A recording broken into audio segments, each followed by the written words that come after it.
જામનગર મહાનગરપાલિકાના ward number 1માં કોંગ્રેસને મોટો ઝટકો લાગ્યો। પૂર્વ કોર્પોરેટર નૂર મોહમ્મદ પલેજા ભાજપમાં જોડાયા। કોંગ્રેસમાંથી ટિકિટ ન મળતા રાજીનામું આપ્યું હતું। રાજ્યમંત્રી રીવાબા જાડેજાએ ખેસ પહેરાવી તેમને ભાજપમાં આવકાર્યા। કોંગ્રેસના ગઢગણાતા વોર્ડ નંબર 1માં ભાજપ વધુ મજબૂત બની। વોર્ડ નંબર 1ના ખૂબ જ સક્રિય અને વિસ્તારમાંથી ખૂબ જ સરસ શક્તિશાળી પ્રદર્શન કરતા પૂર્વ નગરસેવક કે જેઓ કોંગ્રેસના માધ્યમથી લોકોની વચ્ચે જઈ અને પ્રશ્નોને વાચા આપવાનો પ્રયત્ન કરતા હતા એવા નૂર મોહમ્મદભાઈ પાલેજા, પ્રજાપતિ સમાજના જયંતિભાઈ, એવી જ રીતના જાકુબભાઈ અને એમની સાથે 500 કાર્યકર્તાઓની પૂરી એક સંગઠનની ટુકડી આજે ભારતીય જનતા પાર્ટીમાં જોડાયેલી છે।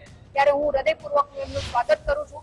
આજરોજ હું ભારતીય જનતા પાર્ટીના ધારાસભ્ય શિક્ષણ મંત્રી રીવાબા જાડેજા સાહેબના હસ્તે ભારતીય જનતા પાર્ટીમાં જોડાણો છું અને કોંગ્રેસ પક્ષથી નારાજ થઈ અને જે આંતરિક વિખવાદ છે કોંગ્રેસ પક્ષમાં, વફાદાર કાર્યકરોની કદર નથી, બરાબર, અને વિકાસની રાજનીતિ નથી કોંગ્રેસ પાસે, એટલે એના હિસાબે હું ભારતીય જનતા પાર્ટીના વિકાસની રાજનીતિને અનુલક્ષી અને એમાં જોડાણો છું।